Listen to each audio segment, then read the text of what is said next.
You ask Tiger to calculate. This deals with finding the midpoint between 2 points. The midpoint between the 2 points is 2, -0.5. Let's solve it step by step. Plot the 2 points and calculate the midpoint using the formula.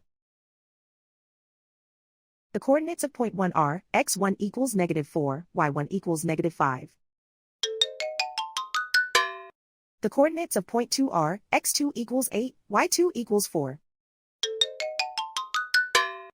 PM represents the midpoint of the 2 points.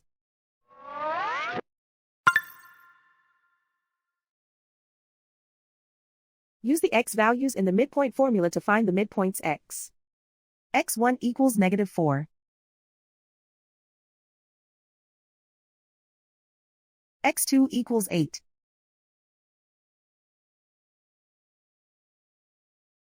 Simplify the arithmetic.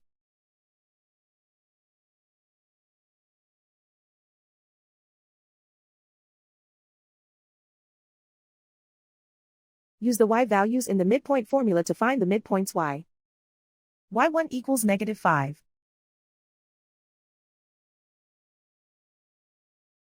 y2 equals 4.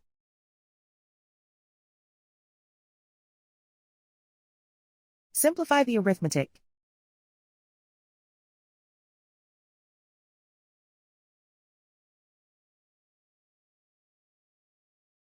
And so, the midpoint is 2, -0.5.